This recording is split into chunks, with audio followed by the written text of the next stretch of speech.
एक निर्धन व्यक्ति था। वह नित्य भगवान विष्णु और लक्ष्मी की पूजा करता था।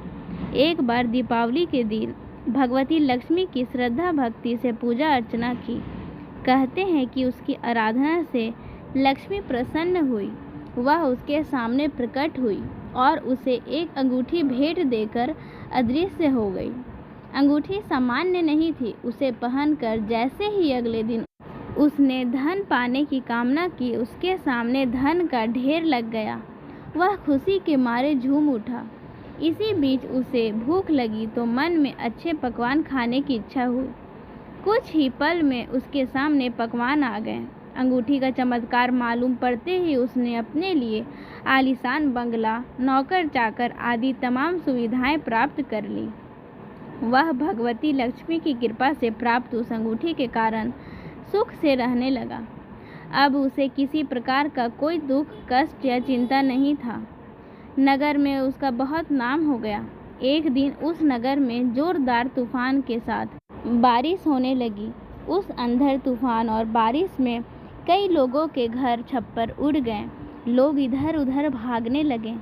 एक बुढ़िया उसके बंगले में आ गई। उसे देख वह व्यक्ति गरज कर बोला, ए बुढ़िया, कहाँ चली आ रही है, मेरे से बिना पूछे? बुढ़िया ने कहा, कुछ देर के लिए तुम्हारे यहाँ रहना चाहती हूँ, क्योंकि बहुत ही अंधड़ और तूफान चल रहा है। इससे बचने के लिए मैं तुम्हारे घर में थोड़ी देर ठहरना चाहती हूँ। लेकिन उसने उसे बुरी तरह डांट डपट कर भगा दिया। उस बुढ़िया ने कहा, मेरा कोई आसरा नहीं है। इतनी तेज बारिश में मैं कहाँ जाऊँगी? थोड़ी देर की ही बात है, कृपा कर मुझे यहाँ ठहरने दो। लेकिन उस बेचारी बुढ़िया की बात उसे जरा भी असर नहीं करती है और वह बिना कुछ सुने उसे वहाँ से भगा देता है। जैसे ही सेवकों ने उसे द्वार से बाहर किया, वैसे ही जोरदार बिजली कौंधी। देखते ही देखते उस व्यक्ति का मकान जलकर खाक हो गया।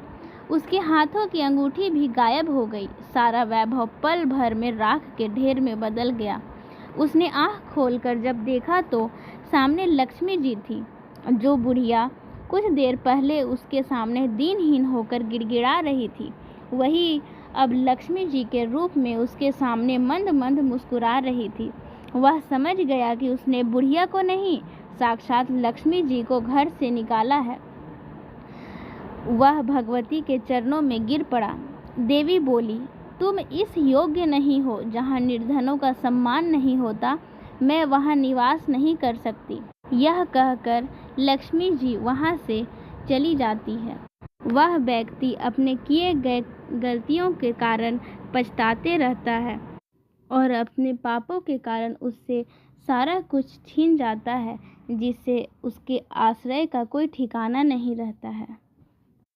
इसलिए ईश्वर ने हमें जो कुछ भी दिया है, हमें उसका आदर करना चाहिए और हमें उसका कभी भी घमंड नहीं होना चाहिए।